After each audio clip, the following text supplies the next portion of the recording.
This is Kate Baconsale. You're listening to Baconsale. Welcome to the spooky episode, listener. But beware, it comes with a terrible curse. Ooh, that's bad. But we're finally doing a show dedicated to The Simpsons. That's good. But we're talking about seasons 12 through 35. That's bad. But we're only talking about Treehouse of Horror. That's good. But they parody Russian Doll, Kingsman, and Dr. Seuss. That's bad. Oh, can we go now? Krusty Doll.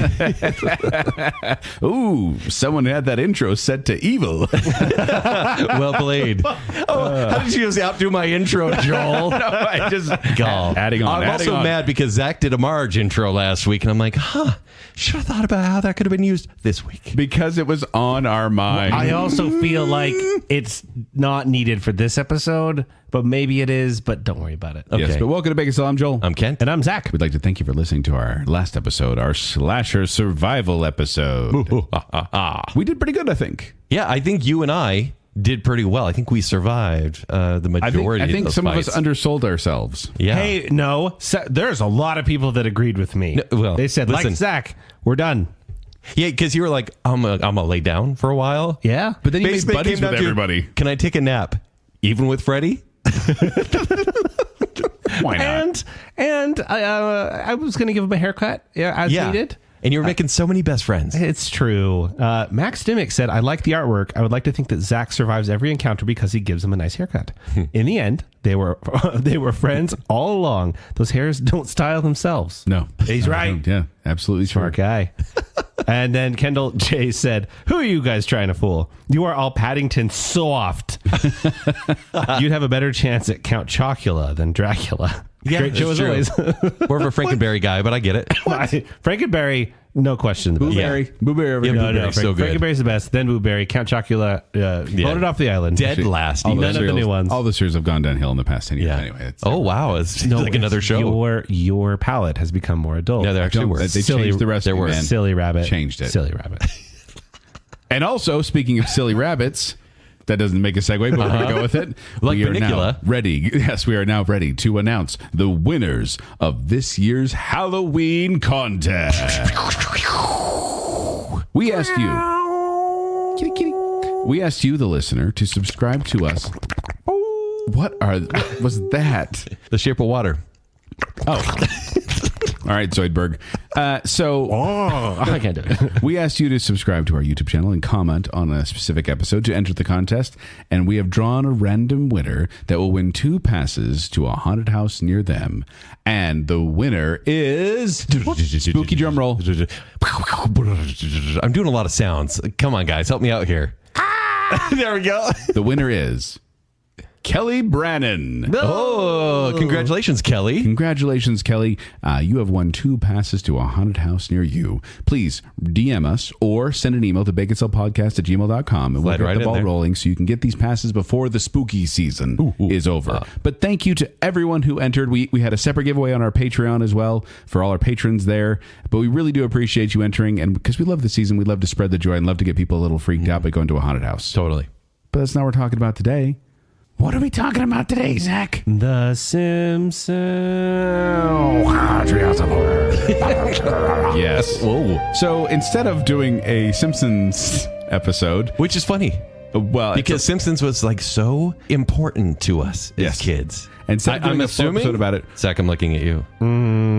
we save it So for our Simpsons important. episode. We may do. Okay. Because now we decided to focus in on one specific aspect of The Simpsons, and we decided to watch all of the Treehouse of Horror episodes. And you're saying, well, Joel, that's only like 34 episodes. Yeah, but it's over 100 segments Yeah. that we're going to be talking about today. Not all of them. And also 2/3 of them are bad.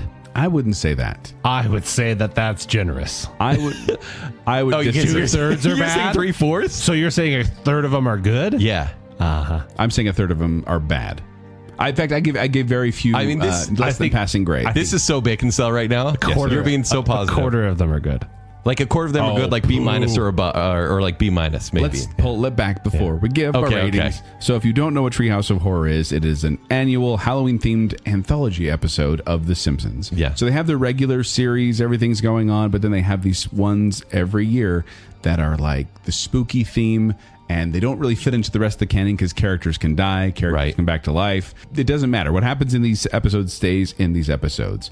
And each episode consists of 3 separate self-contained segments. So even within the episode, there's like 3 short stories that have nothing to do with each other usually. Yeah. Sometimes there's a wraparound. Sometimes, yeah. So which a wraparound is like there's a story to hold it. For example, in the very first Treehouse of Horror episode, which is where it's got its name, they're telling horror stories in a treehouse. By the way, turns. The only one. And I was going to say, and then never again, but they kept the name. Yes, and renaming it would be hard. It was like they tried it a couple times. They did it in Treehouse. They did like, Bad Dreams. They did a party, a night gallery. And then all of a sudden it was like, no, we're just going to just tell the stories. Everyone gets it now. The gallery was the last one, wasn't it? I think so. Yeah. Season 4, I believe. And generally speaking, it's going to be like horror or science fiction or supernatural. It's going to be a Halloween setting.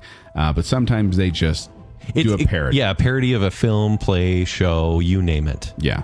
And an easy way to tell what season the Treehouse of Horror episode is. There's no easy way. There's an easy way. You can separate it by a number. It's still confusing. It's like daylight savings time to me. So yeah, every single one of them has a Roman numeral at the end of it. So it's Treehouse of Horror 25. Yeah. And then if it's Treehouse of Horror 25, that means it's season 24. Because it goes one down. No, it's 26. Other way around. It's daylight savings. It's Simpsons Standard Time, Joel. That's right, because there was no Treehouse of Horror in the first episode. Yeah. In the first season. Yeah. So one is in season 2. There's the easy way to remember it. Yeah. Oh, this is Good super job, basic. Joel. Big in math. And these ones, these started in 1990. Yeah, October 25th, 1990. Yeah. And this was during their second season, and they decided to kind of do these parodies of different popular stories. Yeah. In fact, the first Treehouse of Horror, do you have what's in that one? The one that contained Bad Dream House, which is a parody of like Poltergeist and Amityville Horror. Yeah, Amityville is what I was thinking. Hungry Are the Damned. Mm-hmm. That's the one to serve man from the Twilight Zone. Yes. And then The Raven, which is just The Raven. It's actually not a parody. Yeah, it's a parody, but it's more of a retelling or reimagining. A James Earl Jones retelling. Yes, exactly. An animated James Earl Jones reading of The Raven. Matt Groening actually thought The Raven was the worst, most pretentious thing they'd ever done, but it was like loved after it aired. Of course, he would say that after the fact. But I kind of like that the writers at the time, like no one really believed in this tradition for the first 4 or 5 years. Yeah. In fact, the only reason they kind of started, they said, hey, sometimes we hate these characters we write and draw. Can we kill them off sometimes? Can we do something weird with them? Yeah. And so they kept doing that, but it took so much time to make these episodes generally, and I think it still holds true. It's one of the last episodes completed when they make the series, each season, and it's one of the first to air. Yeah. Just because it's all the extra work. Because usually for The Simpsons, let's be honest, they're a bit lazy. They have the same backgrounds. They have the same characters, whereas for this they try different backgrounds, different characters, and it's a little more unique. Oh yeah, that's why they have to do like the big lead time at the beginning just to make sure they get it right.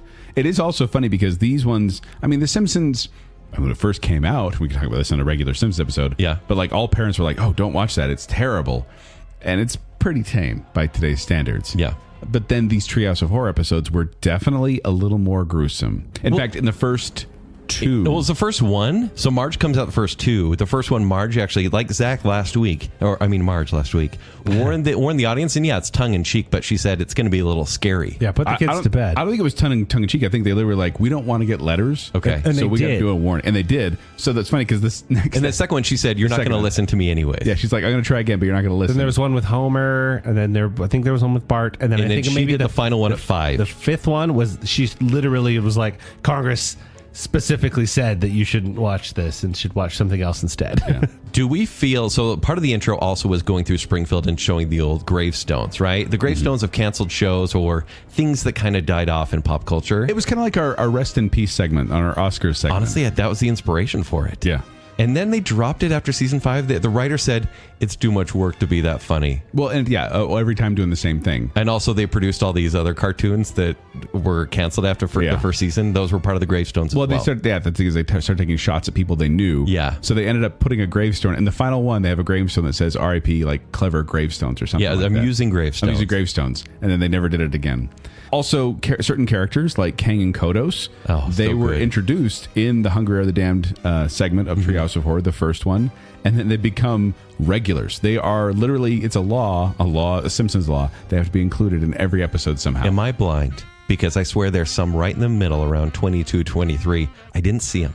They probably are there. There's like a picture, kind of like Seinfeld and Superman, like it appeared somewhere. There's one where it was they couldn't find the shoehorn that year. Well, Yeah, right. Yeah. Yeah. There's one where like it's CG animated or like almost live action animated control panel, and just like a tentacle comes out and like push stuff and you hear their voices. Okay. You never see it.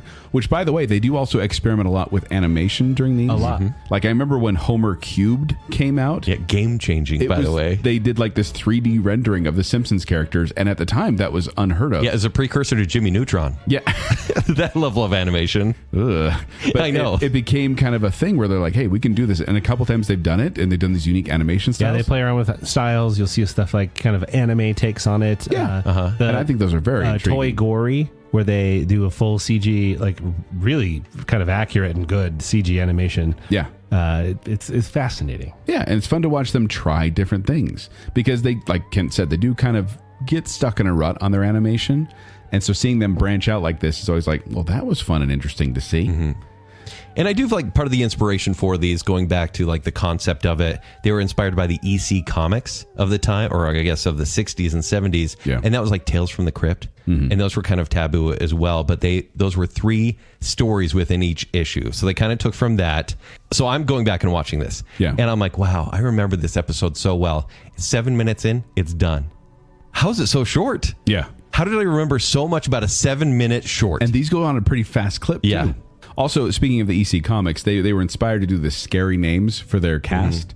So starting in Treehouse of Horror 2, the closing credits, they started giving scary names to themselves. And they got rid of them actually for like 12 and 13, but then they heard complaints from fans saying, no, bring it back. Because it feels like they gave up.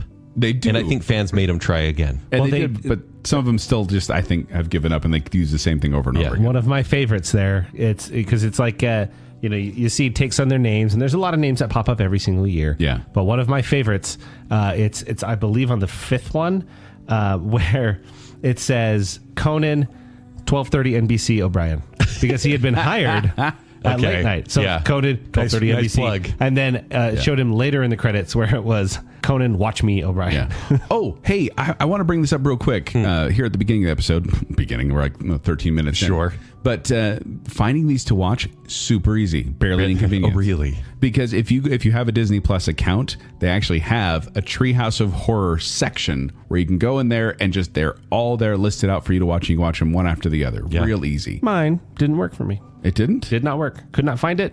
Searched it. Clicked it. Opened it. Did not find it. Oh, we have a parental lock on yours. Must be. Must be. Yeah. Well, could, it was actually so. I could not find the playlist. So for a while there, it was annoying because they had a Simpsons playlist. Like I was watching it and all of a sudden it was gone. So I ended up just Googling Treehouse of Horror episodes Disney Plus. I'd click that link in my browser and it would take me right to the page. Did the same. Didn't work. Really? Yeah, but it might be working now that it's Halloween. I don't know. Doesn't matter. Could be. Also, sometimes these Halloween episodes, well, they usually aired in October. There was a time when the World Series messed everything up because Fox was covering it. Yeah. And so they'd air in like November. Yeah. And they'd make reference to this too, like episode 666 or 667 if the World Series airs or something. Yeah, at one point, Kodos even goes, pathetic humans, they're showing a Halloween episode in November. And they say, we've already got our Christmas decorations up. Yeah. I was like, yeah, we know this. So it's very self-aware also. There was a comic book that they came out with for a while. Yeah, it went for like 15 years. Yeah, 1995, 2017. No. Oh, wow. They went That's on a more than 15. string of November shows. They did. Kind of crazy. It's all In baseball's fact, fault. this year, we couldn't watch the newest one because it's airing in November. Yeah, we were. Nine I was in a really row. hoping we were going to get that last one. Yeah. 35, I believe. So let me talk about the success of The Simpsons in general, because it's still going. It's 35 years in at this point. It's 36 years at this point. Yeah. It's about to premiere. One down, one up. Yeah, season 1 had 13.4 million viewers per episode. Okay. And granted, streaming will kind of mess with this, but at the same time, I think it's just the people's apathy. Season 12, which was the peak, was 15 million people watching per episode. What year was that? Do you know? And- that premiered November 1st, 2000. Okay. Okay. That was There's so much bacon math happening right here. Ghost, Dad, Scary Tales Can Come True, and Night of the Dolphin. That was the peak viewers in 2000. Yeah. And then they saw Night of the Dolphin and were like, well, done here. That's the best one of the segment. Anyways, and then one of the the numbers best one descended year to year, and now season 35, the most recent one, had 1.74 million viewers per episode. So from 15 million to just under 2. But I think that's a decline in general across television and The Simpsons. Yeah, I agree. So- like declining quality? Yeah. I wouldn't Because say that. that's a conversation. How could you say The Simpsons haven't declined in quality? They've become a status quo. where it's like, if I watch Simpsons now, I'm like, yeah, it's fine. And it kind of just stays there. Yeah, but remember how much you used to laugh? And remember how you watched some of these episodes and laughed? Why would you ever want to be okay with, that's fine? But the thing is, it's not bad. And that's it's so bad. When I watch them, it's kind of this lukewarm vanilla thing where I'm, Oh, I have your turning point. You have a turning point when it gets bad? Yeah. Season 8, Treehouse of Horror 7. The third segment is Citizen Kang. It's a well-regarded episode, but it's exclusively about the 1996 U.S. presidential election. The strength of The Simpsons is in the more timeless comedy when they went really topical and really current and with fresher parodies from then on out. Yeah. Like when you have the classics, like they're talking about Soylent Green and The Shining and the classic slasher movies, then you get into, hey, what came out 2 years ago? We're going to do a parody of that. Yeah. Did you like Twilight 2 years ago? It almost seems like the writers were like, hey, I saw a movie last week. Could we make that? I don't know if that's a turning point, though, because even after that, there's some really fun ones. I think that's the concept, right? That's the idea of The Simpsons in general. They shifted to being less timeless when they had more topical humor. My personal scores, I did an average because I do letter grades. And so season 1 through 10, I gave a average B score. Okay. And that's every segment I graded. And then I kind of went through, got an average. Seasons 11 through 20, C- was the average score per segment. And then 21 through 35 is a D. There was a lot of F's in there. And there were some B minuses, but it came to a D. So I gave B, no, C minus, and D. I gave no F grades. Really? To any of these. Joel. I didn't. The lowest I think I gave was like a 2. Some of these are offensive to Art. Or Bart. But I was going to say, these Treehouse of Horror episodes are generally one of the most top rated of every season they're in. People really enjoy watching these. Even if they don't watch the rest of The Simpsons, they watch these. In fact, I did that a couple years ago before we were given the challenge of watching every one of these. I just was like, I'm going to watch every single one of them. And they had them all ready to go on Disney Plus, and I just burned through them, and I'm like, yeah, that was good. So what we've done is we've gone through all, I don't know how many it is. What's 34 times 3? 112? Sounds about right. There's no way of knowing. We've over 100. It's 102. So we don't do math. It's 102. Math is scary. Yeah. 102? That sounds right. Yeah. Why are we talking numbers on this show? I don't know. That was a mistake. But we have our bottom 5 that we're going to be listing. We have a couple awards there in the middle, and then we have our top 5. Yeah. And when we say we're not talking full episodes here, we're talking segments. When we say bottom 5, we mean bottom 5 segments, meaning one of the short stories within a whole episode. We will give a suggestion of maybe our top episode. Certainly, Yeah, absolutely. Yes, I think we will. Yeah. Maybe the one to avoid. Shall we go through these and see how many times we cross over each other's paths? Yeah, let's do it. Let's do Joel, it. I'm so curious because you didn't give any F's. For example, when I did my notes, I did like, what's the basic story? What are my thoughts? And then I was like, what's the best moment? Like, what's the quote that gets me? And on my F's, I'm like, nothing. So my highest grades have gone to those that are memorable, are scary, and funny. I need all 3 elements of those. And so if they don't have a high score, it's because they're missing one of those. But generally speaking, most of these I could throw on and be like, yeah, you know what? That's Halloween fun. Okay. So Joel's been in such a good mood lately. I know, I hate it. A lot of Simpsons. It's fun. Halloween and Simpsons is a fun time. I have very fun memories of watching Treehouse of Horror with my friends and my family and just Do your quoting kids there. like it? I don't know if they've seen any of them. Like I actually did say to my kids, I'm like, hey, I'm going to be watching all the Treehouse of Horror episodes. And I'm like, we want to watch them with you. And I was like, you can't. Spoilers, because we're literally watching The Simpsons. Well, spoilers for what? They're non-canon. Sometimes they make references to certain characters' deaths who got hit in the head with T-shirts, and I want them to be shocked by that. Oh my gosh. Anyway, my worst bottom, as we say. Bottom. No, I don't think you have a worst bottom. My number 5 is Heaven Swipes Right. Right, yes. Okay. This is in Treehouse of Horror 30, which came out in 2019. This was the 666th episode. And it's the 13th Treehouse of Horror episode. Or 30th, not 13th. Numbers again. But this is the one where Homer inhabits a bunch of different characters. So he dies, he goes up to heaven, and he's like, hey, I'm going to go back. And so then he just inhabits a bunch of different characters' bodies. And Marge interacts with them. And that's it. That's the plot. I thought Danger Things, the Stranger Thing parodies, was a good one in this episode overall. Right. But I thought this was a kind of a weak episode, and I thought this was a weak segment. Danger Things felt relevant, even though they couldn't capitalize on the laughs. Yeah. I was like, hey, at least that's a scary parody, which was so rare in these later seasons. So, yeah, they started going, we're going to parody whatever. Yeah. But yeah, this is 2019, so this is later, but I just didn't like Heaven Swipes Right. I thought it was kind of a weakly developed episode and not that scary. All right, my bottom 5. My fifth bottom is this segment is Mr. and Mrs. Simpson. Good choice. This is an F. This one is, and the story is Mr. and Mrs. Smith, but it's Homer and Marge. That's it. It's like, oh my gosh, they're super spies and they're trying to kill each other and they're trying to get their mark, but isn't that crazy? And it's just a little bit too lewd. Well, what? Yeah, it is. Like, they got a lot more lewd as it went on. Like, I wonder if they were like, oh, Family Guy and South Park are doing this. We're going to start getting it too. You can tell when they start when their writers aren't clever anymore. They just throw in like dirty jokes. And there were hidden jokes in early seasons. Innuendo. And then they go straight for it in the later ones. And that's going to come up pretty much throughout my bottom five. It's lazy. And the thing about it's weird. It's weird that I draw this line, and I know it is, but like the violent stuff when people get their heads chopped off, I'm like, whatever. Yeah. But like the sexy stuff, where it's like, that's just overt. Yeah, like I don't even want to mention a scene in this, which really makes me hate it so much. It's weird coming from you, though. I don't know. It sounds like I don't actually love thing. crass jokes, especially my Simpsons, which I've always considered, because I stopped watching Simpsons season 11. Like, I think it's golden TV, and then I'm like, but why bother with the other 24 seasons? I liked it because I could, even though my parents thought it was bad, I knew it wasn't. Yeah. And then it kind of lived down to their expectations. I just want to point out that this one also came out in 2007, I think. So it's Treehouse of Horror 28. But so this is... I mean, it's the years, I think, 2007, and Mr. and Miss Smith came out in 2005, so it's like 2 years after they decided to do a parody that isn't a horror movie. It's not a horror movie. 2007. Yeah. And like, why? Just do a scary movie. I feel like the writers don't watch scary movies. They're like, oh, okay, this is a big action movie that people watch. Anyways, they didn't have enough here for even a 6-minute episode. I hate it so much. Zach, what's your fifth bottom? My fifth bottom comes from Treehouse of Horror 19.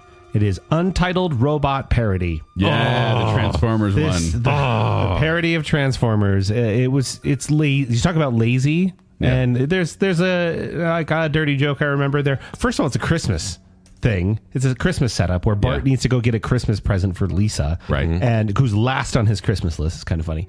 And then he ends up like buying her a Transformer, which is really a Transformer. And then I guess there's a war, and Marge convinces them to turn on the humans. I'm just so mad right together. Now. It's just such a dumb episode. It's not great. Although I did like the idea of they stopped them from fighting, so then they're like, oh, cool, now we can just conquer Earth. Sure. But it's not, the whole story surrounding it is not good. It's a Christmas setup and a Transformers episode. It's just, there's nothing to me that is even remotely Treehouse of Horror about that. I almost feel like if they had a separate, I don't know, some other holiday or some other time where like, hey, here's our standalone random episode, parody episode. Yeah. I would be more forgiving for it, but I agree, Zach. No, this one is dull and extremely skippable. Yeah. Joel? My fourth worst is In the Navi. Hey, good news. We're going to talk about that with me too. Oh, so good. Go on. This came out in Treehouse of Horror 21 in 2011. And actually, I just want to talk about the whole episode because the spoofs were for The Diving Bell and the Butterfly, Avatar, 127 Hours, and Dexter, which of all those, Dexter is the closest to Halloween. Sure. And even then, but I actually did like the first two segments, but then when the Avatar one came on, I was like, this is almost as much a letdown as the movie. Almost. And that episode was pathetic. Yeah, it wasn't great. Yeah. And then the best part of it is King and Kodos centric. It is. Right. And the Planet Rigel 7, which is fun to see. But it aired 2 years after the movie Avatar, James Cameron's Avatar, came out, which is almost as bad as releasing a sequel to Avatar 13 years after it. Which made $2 billion. I know. How much does Baconsale make? Close to that. So yes, In the Navi is one that I went, this doesn't have to do nothing with Halloween. It's not scary. It's not overtly funny. Therefore, it didn't get a passing grade. No, it's neither funny nor scary, nor does it feel relevant. I think it's a total miss all around. Mm-hmm. They do say, however, in Regalian, there's no word for yours or mine. That's the reason we didn't enjoy the movie, Yours, Mine, and Ours. Yeah, which that's what I'm saying. Even in the bad ones, there's at least a gem. It might not be a shining gem, but it's something. No, I think this one was not particularly enjoyable, and I mean this taps into, I think, what is the worst of Treehouses of Horror, which is just completely unrelated parodies, which kind of started on the Treehouse of Horror 10. Yeah, with that's where they had the Xena Desperately Seeking Xena. That one made me so mad. Well, that had nothing to do with anything horror like related. that one. Well, that's Why? fine. But I don't know why. Something about comic book kind of everything to that Lucy point. Lawless doing the voice made me laugh. Everything to that point was like a horror-based story, and then that was just something. And then from there, you start to go, okay, well, a couple episodes later, we're getting Harry Potter, and then Multiplicity at one point. It's like, By the way, how many of these segments end with a shoulder shrug? Like they have no ending to. so many, especially later on. They're just over. Speaking from experience, ending a sketch, a comedic sketch, is not easy. Yeah, but these are professional writers being paid a lot of money. Some of them. Some of them. They have a whole team of them coming up with something. I know They're it's not difficult. good. Yeah. Okay, that was also my number 4. Kent, what is your number 4? Unnormal Activity. Okay, this is good a choice. score. This is from Treehouse of Horror 23. The Simpsons have a ghost and use video cameras to film it. This is a parody of Paranormal Activity, and you think that movie's boring? Like the format's cool. The format for this episode is okay because it's a different view of the house, but the episode is so boring, and it ends with a really in-your-face SEX joke once again, and it's like that's actually kind of gross. Oh yeah, with the other demon thing. Yeah, and with Homer. Oh, And yeah. I thought it was so tasteless. And I was like, yeah, I actually hate this. I was happy. I'm surprised that I'm picking something with a horror parody.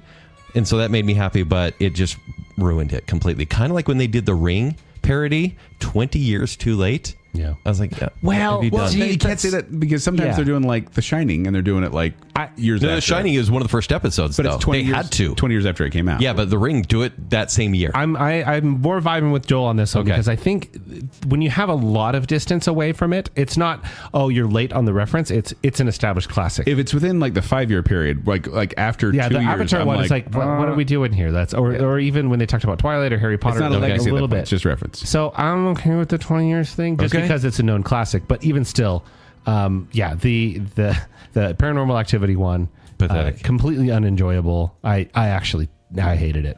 It almost made It's my like you and I are so negative on this Yeah. part. So does that swing back to Joel? Yeah, so back to Joel for your 3. Yeah, but I'm Third repeating bottom. here because I'm doing Mr. and Mrs. Simpson. Yeah. Okay. From the 28th Treehouse of Horror. I thought E.T. Go Home and Heck House were average. I didn't really. What happens in Heck House again? I forget that one. It's essentially the same. It's the haunted house. Oh no, Heck House is when Flanders gets powers. I think to teach the kids a lesson, and he takes. them, in the church, tries to scare him straight. Fun fact, though, in the entire Treehouse of Horror 28, Maggie does not appear at all, from what I understand. She's dead. Maybe. Kent? How to get ahead in Dead-vertising. Kent, Yep. thank you. That is my number 3. Perfect. Let's talk about it. So Homer and Krusty fight in a playground, and Krusty gets chopped up. And the Mad Men crew want him to take out other celebrities so they can get the celebrities in commercials for free. I will give this one credit for a fantastic For the Mad intro. Men sequence. Although, why do we have a Mad Men parody in Treehouse of Horror? When that started up, I was like, Doesn't make any sense. What is this doing here? They did a good job with something that shouldn't have even been done in the first place. I really feel like Treehouse of Horror is the Simpsons' chance to do the thing that Family Guy does all the time. You know, Right. where they just cut away to something completely real. Here's a reference. They can't really do that so much on the regular show, so they had to do it here. Weird. Well done, but weird. So I hate this episode. They really like go into like John Wayne being in these commercials, and the celebrities, these dead celebrities, get really mad. Well, and Homer becomes an assassin of celebrities exclusively so that they can use their likeness after their death. And what? So the dead come back with horses and guns to fight back. And in my notes, I say, this is so lazy. It's only 2008, and I'm done with Treehouse of Horror. And once again, Abraham Lincoln hits on Homer. Yes, there is an inappropriate joke with Abraham Lincoln. And I was like, Twice. oh, that's so clever. Great job, guys. Yeah, it does know how to end. I hated this one. I absolutely hated this one. Joel, what's your number 2? My number 2 is actually How to Get Ahead in Dead-vertising. Okay. Why are you being so quiet? Because I didn't want to spoil anything I was going to say. No, join in. No, I didn't like this episode either. I remember as it started up, I'm like, what does Mad Men have to do with Halloween? And Nothing. And then it's just full of celebrity references that are dated already. Even then, take away the Mad Men angle. That's the only thing that's good about the episode, which is that they did a good job doing a recreation of a cool intro. And I'm not holding it against it, but take that away. the whole joke. The episode's dumb. The whole joke is Homer kills celebrities. Yeah. Comedy. And it's like, okay. And then also this is where, I mean, not always. They've been political for a bit, but I feel like especially we talk about how it gets a little more lazy with they're not doing anyone anymore. They're doing direct references. The political humor also, I think, gets a little more sharp in the later episodes, where before it was like, haha, funny, we're laughing at everyone. It's like, no, we're leaning one way and the other way is stupid. And I'm like, Oh, that's going to come up. Oh, will it? Mm-hmm. Okay, we'll get there. So yeah, how to get ahead in Dead-vertising from episode 19. Yes. Yeah, that was not good. All right, Kent, what is your? I'm lost now. Number 2. I know number 2, second bottom. Zach, you've already named it. It's the Untitled Robot Parody. Man, This we're overlapping already. It's not scary. It's not clever. It's a Christmas episode, and it says more about the show's quality at that point. They're like, just let's throw a lot of stuff in there, and I think the animation's okay. That's the best part of the episode. They put a lot of work into this one, Sure, but as far as comedy, no. This is like so pointless. neither funny nor scary. Right. It should be at least one of them. Yes, And please. nothing. But Transformers parody? Well, Yeah. Yeah. all right. Zach, what's your second bottom? Transformers makes no sense in a Treehouse of Horror, but you know what makes even less sense? Okay, here we go. Dr. Seuss. Oh, the places you'll go on 14. No, sorry, 24. I can't read Roman numerals. This is a Dr. Seuss parody. With a dark twist. With a dark twist, sure. But and showing my cards here, I do not like Dr. Seuss. I don't like the art style. I don't like the books. But would you like it in a box? Not at all. I wouldn't like it with the rocks. So Simpsons does this thing. It can go kick rocks? I think it's a desperate move. And sometimes I appreciate it, but mostly I don't, where they go, hey, people don't like the show anymore. Let's mix it around with the animation style. I appreciate maybe the attempt and the effort. Like Charlie Brown, for example. It does, yeah. Dr. Seuss, anime, the Edward Gorey storybook. And I think that's what they try to do. They go, hey, people like The Raven. That's a classic. What about Dr. Seuss? Yeah, I didn't like the Fat in the Hat episode. Yeah. The whole time I was rolling my eyes going, I just want this one to be done. I think I liked seeing the references come together and the fact they did kind of expose a little bit of the darkness of Dr. Seuss. You can take that look at it and be like, oh, this is a little bizarre and off-putting. So I'm not saying I loved it, and I'm not saying I remember everything about it, which are already two things, but I thought it was fine. You are the hype guy for these writers. I'm the hype guy by saying it was fine. Yeah, it wasn't as bad as you say. I said it was fine. But gentlemen, I believe that there is a right answer for the worst episode. Really? I would like to see what you guys came up with. Can I give an honorable mention first? Please. I have an honorable mention from- Joel, there's about 37. I actually have one honorable mention. The Okay. only other one that didn't get a passing grade. And that was when Harry met Slimy, the Shape of Water parody in Even XXX. though it has Kodos in it, Episode or is 30. it King? I don't Yeah. know. Which one was it? When Harry? That's what with the Shape of Water parody. Selma Shape of Water. falls in love with Selma King. falls in love with Kang. Yeah. It's Treehouse of Horror 30 XXX. That reminds me. Then I'll shout out whatever one was the Parasite. Yeah. That Side of parody. Parasite. I like that one. This side of Parasite. Didn't like that one. Yeah. Anyway, but my number one actually is a Halloween story. Oh, we have different ones. And it is a Halloween parody, and to be fair, not Marge, but Lisa warned me about this one. And it's Homer. Okay. This is from- Really? This the is from- darkest this is from, episode. 28. Joel, I like this one because it messed me up a little bit. So this is the one where Homer, Marge, and the kids are out of town, and he's too lazy to go grocery shopping or go out to eat. Which, once again, didn't make sense to me. I kept being like, "You go out to eat all the time. You go to Moe's all the time." Yeah. But while he's there, he eats all the food. He's starving. He doesn't know what to do. He accidentally cuts off his finger, which accidentally falls on the grill. Then he's smelling it. It's like, that doesn't smell bad. So then he eats it. And then the whole rest of the episode is him cutting off various body parts or using a cheese grater on various body parts and then eating parts of himself. And it just had. So he has like a tucked in belly because he's eating everything when the family comes home. And the thing is, it's an ick factor where I kind of went, I don't really like that. But then also, I didn't think it was that funny, and I didn't think it was that. It sounds weird, but it's not that plausible. Like I just kept being like Homer. Like at one point, he's over at Ned's eating a steak. He's like, "Oh, this tastes terrible," because he prefers the taste of himself now. Yeah, and I'm like, but Homer likes everything, right? So, and then at the end, I actually did kind of get grossed out, a little emotional, I guess.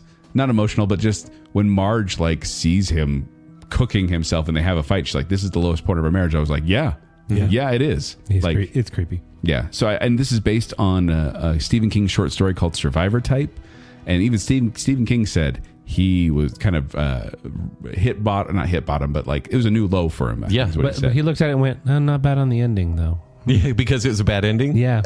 Yeah. So yeah, Homer from Joel, that's a gross I'm one. shocked that what I think is the worst never came up at all. Now I'm going to find out what it is. I'm intrigued. Kent, So the worst one Zach and I both have The diving bell and the butterball. No. He gets paralyzed Joel, tell by us, a spider? Joel, defend the diving bell and the butterball.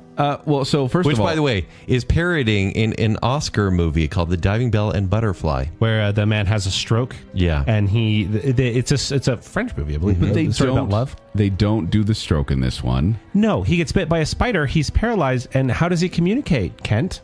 Farts. The I whole hate time. saying even that word. Kent, you like Swiss Army Men, though, didn't you? Okay.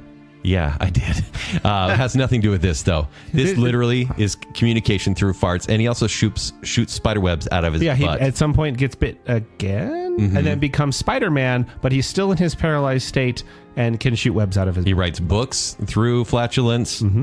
This is the most tacky episode of most anything I've ever seen. I think I like And I'm like, it has nothing to do with Halloween or Treehouse of Horror. It's Homer being jerkface Homer. I don't know why it just hit me at the right time, but I had to laugh at certain parts of this. The Spider-Man Turn Off the Night reference made me laugh out loud. It's so dated, though. I know, but at the same time, I was like, oh my gosh, that's a swing. So that made me laugh. So yeah, I didn't know this wasn't I didn't know the movie, and so I had to look at it. I'm like, oh, that's not a horror movie. Not at all. But for some reason, I liked it. Wow. No, Yeah. I think I'm not sorry. only Shocker. I thought it was bad. I think it's generally considered the worst one. I looked at a couple of lists and it was near the bottom, if not the very bottom. That puts me off more than self-cannibalism. I'm just thinking of quotes I'm going to be putting on Twitter. no. Okay. Yeah. Good call. So look, I'm not saying this is the high point of The Simpsons, but I definitely gave it a higher grade than you guys. Okay, so that's our bottom five. I'm Bottom clicking five. here. Shout out to Geriatric Park. That one was terrible. Oh, I like that one. Master and Cadaver. Didn't like that one. Don't make me go through every one I hate because it will take forever. Yeah, let's get back to the middle ground here. Okay. The ones that didn't make our top 5 or bottom 5, but they're in the middle, we want to give them a special award. We have unique awards we're giving. Unique awards. Yeah, we have a couple in common. Sure. That we'll probably end on. Yeah, we'll say those to the end. To the end. But we'll throw, for example, I'll throw out mine. Best opening segment. Okay, go on. I think it comes from Treehouse of Horror 8. I'm sorry, every time I stutter on the numbers, it's because I'm trying to translate Roman numbers numerals in my once head. again. Maybe we should have written Season our notes 8 is a without it. great intro. But this is where a Fox network censor is like reading the Simpsons script and he's like, no. No. And then he decides there's a rating in the corner, a TV rating. It's like Yeah. TVG. And then an arm comes out of the rating holding a knife and it stabs him and the rating goes up to TV PG. And then it stabs him again, it goes to TV 14. And it keeps going up until it goes to TV 666. And he's like screaming and bleeding and dying. And apparently this is all because they were having some serious issues with the Fox censors at the time. Like, for example, they watched this segment and they said, no, the dagger, we don't want the dagger to stab him. We want a cutlass instead. A dagger's too gruesome. Oh. And they made them change it. What? I know. But every time I watch that, I watch the rating go up and hit him die. I don't know why. I love that opening. And I've always remembered it. Every time I see the TV rating in the corner of the TV, Yeah. it's like, oh, yeah. My favorite intro is Treehouse. Once again, Treehouse of Horror, episode 24, and this is created by Guillermo del Toro. Yeah. Oh, This yeah. is the long one, probably not the longest one because they have some full-on stories. That is a fantastic This is one. 2.5 minutes. It's meant to show, and they do this sometimes where they parody the Simpsons intro where they all come together and end up on the couch, right? Yes. The couch gag, as they say. Yes. But it's all Guillermo del Toro movies. Yeah, or any sort of reference. So Yes. this one, they have Hitchcock feeding the birds. There's that's Stephen right, King yes. writing on the school walls. Homer becomes the monsters from Hellboy 2. There's Pale Man, who's Mr. Burns. Mr. Burns is the Pale Man. I went, Yeah. genius. We have Phantom of the Opera teaching Lisa's music class. Cthulhu is That's here. right. Illustrated Man, Universal Monsters. It's just nonstop. And then finally, Lisa falls into a pit and is essentially in Pan's Labyrinth. Yeah. And I'm like, sure, it's so self-referential, but you can tell Del Toro loves horror. Yeah. And this is late into Treehouse of Horror, and I was like, well done. Yeah. I love the creativity. I agree. I think it's a fantastic opening. Zach, do you have an award you want to give away? Yes, but it's not for intro. This is what I'm calling the stuck with me, because when we went to start this challenge, I tried to think, what could I remember? What episodes, what segments stuck with me? Yeah. And so shout out to the very first one that I remember, which is actually Homer Cubed. You mentioned yeah. this one earlier. Yeah. So this one came out in like 1995, but this one stuck with me. I remember being at I think it was at a family gathering and somebody was watching Treehouse of Horror, and so I'm watching it, and this is the third segment. The second segment, more on that later. Nightmare on Evergreen Terrace was also stuck in my brain. But Homer Cubed. This is where Homer gets trapped in a 3D kind of the third dimension, and you see him computer animated, and this is. I mean, mind blowing at the time. I hadn't seen Toy Story. It absolutely blew my mind. But the specifically the image because it's 92, 95, something like that. 95. Yeah, when because this is Treehouse of Horror 6. Okay, so it's been a minute. You see him and you see Bart in this 3D world, and it's just, again, it's a little bit jarring, but it's like really well done. And again, nothing you'd ever seen. Then he gets sucked into the real world, and that imagery of him walking down the street in the real world, like. Like a 3D animated character in a real world interacting with real things. I so perfectly saw that scene in my brain, and then I was like, "There's no way." When I probably got it wrong. No, exactly. Like that means it stuck with me, not because it was creepy. There's plenty of those in here, but because it was like the image just seared onto my brain. That was one of those moments you get to school the next day. You're like, "Did you see The Simpsons last night?" It was like real. It was like, what if they were actual people? Yeah, one of the coolest things I had ever seen. My next award goes to the I don't know why this character makes me laugh so hard, but it does, and it goes to the Frog Prince. So in Whiz Kids. Dang it, Joel! Yeah? Do you have the same one? Okay, mine is the best Treehouse of Horror creature. So in Whiz Kids, which, by the way, I don't even love this segment of Whiz Kids. It's fine. It's Harry Potter's Witches and Wizards. I was like, that's Halloween related. But they're doing the spells class. Of course, Lisa's really good at it. And then Bart does his, and it's this mutated frog-like human with a crown that constantly vomits. He can't stop vomiting, and he's begging for death. Please kill me. He says, "Every moment I live is agony." And the thing is, I laugh so hard at that part, but then he reappears. Yeah, in a car with Pierce Brosnan's voice. Yeah, and with the leprechaun. How you do? And then also he appears later on, actually, in Treehouse of Horror 31. I think. Why is that character so funny? I don't know, but it is one of those characters that every time he comes on and starts throwing up, I'm like, that's funny. Like, I was looking forward to Whiz Kids, not because I like the segment, because I'm like, I get to see the Frog Prince again. Yeah. So there you go. Apparently we both. Yeah. Once again, kind of similar category. Yeah. So Zach, what do you got? This is the category I call genuine chuckle. Just a simple kind of sight gag or whatever that made me laugh. Which is actually from the very first one. It is from Hungry Are the Damned, which is a parody of To Serve Man, the Twilight Zone episode. Yeah. And it's just like Lisa finds the book, the cookbook. She says, "Look, see, they're trying to eat us," and it says "How to Cook People," and then she's like, "No, it's just Dusty. How to cook 4 people." And then it's like, "No, hold on, blow it again. How to cook 40 people." It's like, "Oh no, how to cook for 40 people." So stupid. It's just like, it's a dumb thing, and you're like, "Oh no, it's a misunderstanding." So much space stuff. But then they just double down on the joke multiple times, and it's so silly, but it works, and it's one of those things I'm talking about where it's always funny. It's simple, and that will never not be funny to me. Yeah. So genuine chuckle of something silly. I do like that gag a lot. Hungry Are the Damned. My next award goes to Most Dated Segment, which goes to Citizen Kang, Episode 7, 1996. But I'll tell you what, I still like this episode. It's great. I still enjoy People it. like it. Because it's all about the 1996 U.S. presidential election with Clinton and Bob Dole. Bob Dole. And I just went, well, who even remembers Bob Dole? Nobody. Like and even like this younger generation who remembers Bill Clinton. Yeah. And so Kang and Kodos take the places of these two presidential candidates, but just certain things make me laugh when they're walking around holding hands. They're like, people are concerned that the publicists are like, well, people are concerned you're holding hands. Like, well, if you find better ways to transfer DNA proteins or something like that, I'd like to know. But then also, I use one of these lines in regular conversation. Don't blame me. I voted for Kodos. I do that all the time because Me too. And also, I love it. It says because at the end they reveal they're aliens, and they're like, "Oh no, what are we going to do? We have to vote for one of the two parties." And like, "I'll vote for a third party." And he goes, "Go ahead, throw your vote away." Ross Perot, another data reference, punches his hat. So certain references like that I make all the time, and it's so dated. I know. And yet, and it's not even really Halloween related, although it's alien invasion, sure. Yeah. But at the same time, I think Citizen Kang. It's All-Star King and Kodos. It's one of the better episodes. Yeah. Or segments, I think.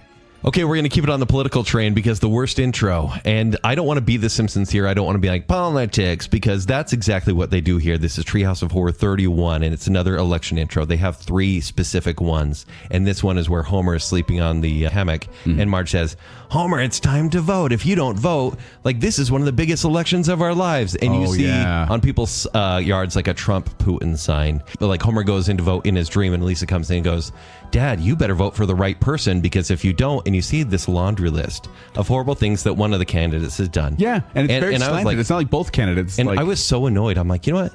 We're supposed to guess what you're trying to say here. Yeah. You're not supposed to shove it down our faces because like you're already dividing half your audience.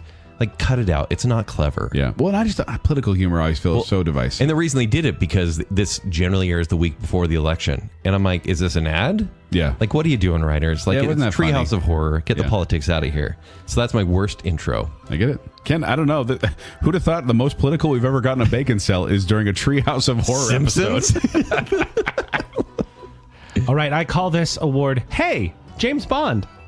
Because there's a couple of James Bond references throughout. There are, yeah. Mostly with Mo Finger, which is a James Bond parody. A bad episode that I didn't like at all. But hey, James Bond.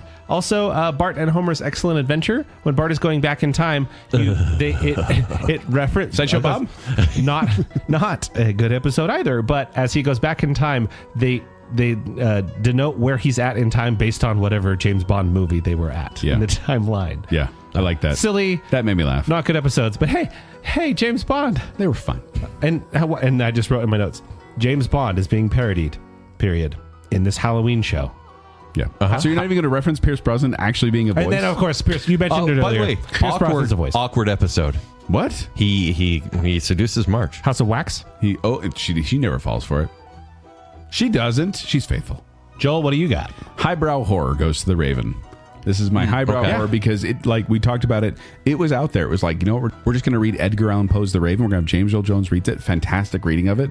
And we're going to have, a couple characters playing the roles of like the man and Edgar and the Raven and all that. And I do like how Lisa is like, this is so scary. And Bart's like, it's not scary at all. Because, The Raven isn't scary to modern audiences. But I do feel like this is one of the best ways to introduce children to Poe. Well, and also it helps if you understand the relationship of the fact that the Raven is Bart to Homer. Yes. Where it is like this this kind of nagging, annoying thing in his life. Joel, cut it out. I hate that you've gone before me because my favorite parody is The Raven. Really? Yeah. So I call this, just like you said, it's Gateway Poe. Right? Like you watch this and you're like, I thought that was the Teletubbies award we're giving. he's deep dive Poe. But yeah, it's not funny and that's okay. And it shows like kind of like The Raven, the madness of one man that maybe we as a reader can understand. Hey, that rhymed. But never more. Like it is quite delightful. But I think the best part of this episode is the Dutch angles. Like this episode has like Dutch angles mean the camera is like slanted to one side. It has intentional cinematography. That maybe it's the only time I've ever seen it in a Simpsons show. They're not just using like a stagnant background. They're like, let's show Homer from this angle or this angle. And I was like, wow, that's really creative. Yeah. So that's my favorite parody. My favorite parody comes from Treehouse 3, which is King Homer. This is a retelling of King Kong. It's black and white. I think this one is actually very funny. Like there's a lot of good gags in there. One of my favorites is a back and forth where they go, hey, I heard we're going to Ape Island. Yeah, to catch a giant ape. I wish we were going to Candy Apple Island. Candy Apple Island? What do they got there? Apes, but they're not so big. Genuinely funny. It's not funny. But like, yeah, this episode, again, it's a retelling of King Kong, but they do a really good job with it, but also add that classic Simpsons flavor to it. Yeah. So Homer, King Homer. Yeah. How far does he climb up the building? Like a level? Yeah, barely up the building. Falls down and like, oh no, Yeah. But homer is a giant ape, and then Marge is the Ann Darrow character. But yeah, I think that if you want to kind of get a taste of what like that overall story is, or you might only know it from pop culture, it's actually it's a fun parody, and I think very well done. My next award is called Early Computer Memories. Do you guys remember WAV files? Yeah. So back in the day, we have WAV files, and we found a way we could make the WAV file play when we did certain things in the computer, like powering down or powering up. And me and my brothers were obsessed with this. And so we had a bunch of Simpsons quotes, and one of my favorite ones we had I don't know why we put it as the opener, but it's also a great joke. It comes from Dial Z for Zombies, which was in Treehouse 3. It's a zombie episode, and the zombie Flanders comes up, and he says, "Hey, Simpson, I'm feeling a mite peckish. Mind if I chew your ear?"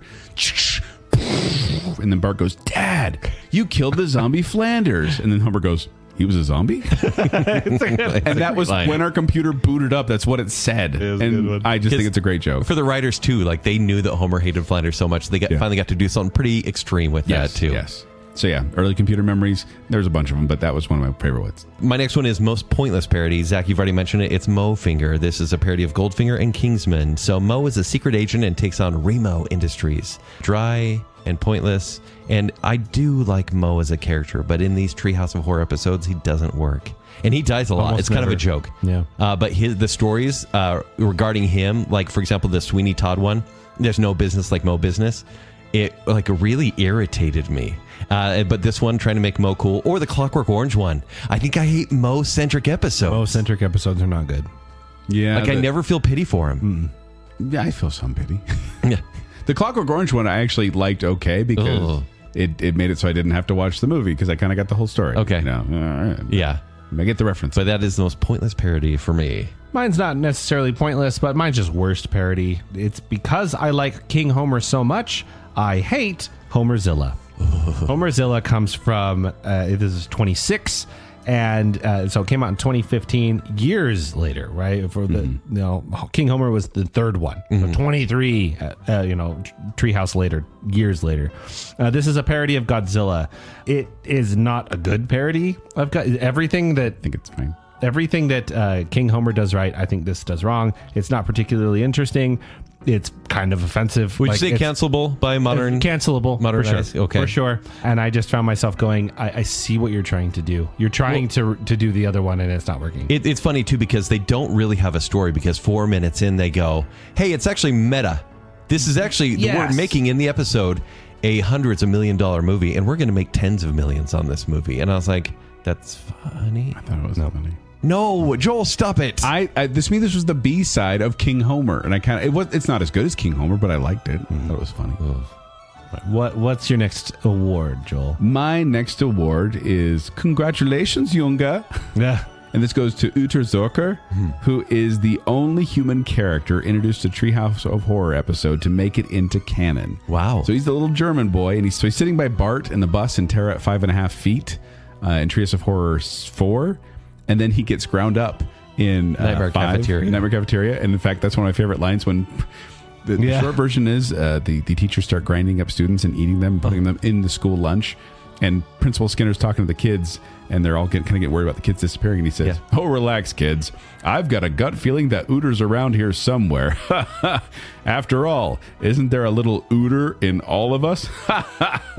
In fact, you might say that we just ate Ooter, and he's in our stomachs right now." Oh, scratch that one. And for some reason, I thought it was hilarious. It's so good. But Ooter, good job making it from a Treehouse of Horror episode into regular episodes. So this next one's going to take a little bit of time to explain. It's the biggest surprise. So obviously from season 10 on, I've kind of hated this experience. I don't get it. And mostly because I'm watching a lot of these for the first time. Find the joy in the horror. And I tried. There are some I'm like, please, okay, it's a B-. That's the best I can give it. So this one is from Treehouse of Horror 33, and the segments are the Pookadook, and this is Marge going after Maggie, like the Babadook. Yep. Then you have an anime one, which I normally hate when they mix animation, but it's Death Tome. And this is essentially the Death Note story. Yeah. And it's Lisa finding the Death Tome. It's really good. And then I was like, why do we have a Westworld parody? I don't care about this at all. Sure, the show was popular 4 years ago, and so it's called Simpsons World. Each of these got a B+ for me, and so Simpsons World, I was like, oh, cool, it's a meta story about the Simpsons, and I loved it. It's really good. Basically, the Simpsons replicants, and it's a theme park of old Simpsons episodes. So many references for like Simpsons they're fans. living, like for example, people come in and they're cartoons obviously, and they get to see they get to experience the monorail episode. And I'm like, oh my gosh, this is so great. Well, even it started off and I'm like, why are they doing an old episode? But it turned out to be a really good one. Like for example, it's like, hey can we get a picture in the hedge? Yeah. Can we be Homer in the hedge? Get in the hedge. And then it shows like there's a world, like a theme park for every show, like South Park, Family Guy, Bob's Burgers, Rick and Morty, all that kind of stuff. No, I think it's a very well done episode. And so this is Treehouse of Horror 33. If you're going to watch anything in the later years, that's the one. Yeah. 33. Like, it's funny. Everything is like D minus. And then I'm like, oh, B plus. Yeah. Shot back up. Yeah. Zach, what's your next award? Right, I'm calling this best or most interesting twist. One that I thought was kind of funny comes from Treehouse 7, The Thing and I. This is where there's something hidden in the house somewhere. What's going on? You find out that it's Bart's conjoined twin that separated. Yes. And it was they were born, and he found out one of them was evil and needed to be locked away. And he ate like fish. He was feasting on fish heads. Yeah. And then he's like, oh, he's gone mad. Yeah. And then through the course of it, the twist that I like is you find out Bart is the evil one. Makes sense. One of the best lines though is if they start gasping, he's like, "Oh, don't act so surprised." Exactly. So I just was like, that is like, these are non-canon, but that makes a lot of sense as to why Bart is the way he is. It's like he was the evil twin. Yeah. There's a nice Bart somewhere, but it's like a nature versus nurture deal, right? You see this, the Hugo or whatever his name was. Yep, it's Hugo. He becomes kind of crazy. It's like, oh well, Yeah. obviously you didn't get any attention. You've just been thrown up here. It's like, what would Bart have been if he was up there? My goodness. Yeah, I think it's a great choice, Zach. Although, dang it, Kent, why do you have to go before me and steal my answers? Oh, finally. Yes. Because I said most recent best is Death Tome. Okay, yeah. Seeing that, okay, so first of all, having just watched Death Note not too long ago, I was like, I get this. And even then, without that, I think it's still an interesting concept. Yeah, it is. And it's horrific in that way. But then the way they played it out in that anime style, I was like, I'm really liking how this all looks. It shouldn't work. It's so creative. In fact, I have this here in my notes. I'd put episode 33 up there against the best ones from the past. Same. Because with the Pookadook, which should not have been as good as it is. It is really good. And then Death Tome and then Simpsons World, I was like, this is a solid episode. Yeah. So That's got to be the best one. if you've given up on Treehouse of Horror episodes, watch at least 33. Yes. I personally think most of them are still average after that, throughout the thing. But this You're is such a hype guy. This stands out. They're all average. Zach, I'm going to follow your lead on this one. Should have got a full episode, and it's The Thing and I. I think Hugo's story should have been a 22-minute episode for sure. That was actually really good. Because I think it's so interesting, and it gives Dr. Hibbert a lot to do. Yep.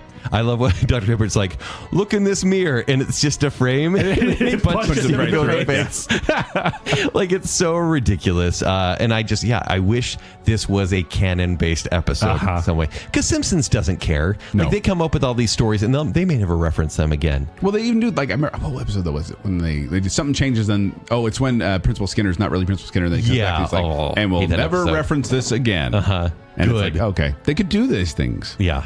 Zach, what do you got? Mine is a little bit off the wall for an award. I'm just calling this best music. This is my favorite piece of music, and all of these comes from the very first episode, Bad Dream House. Oh, yeah. This music actually makes this segment for me.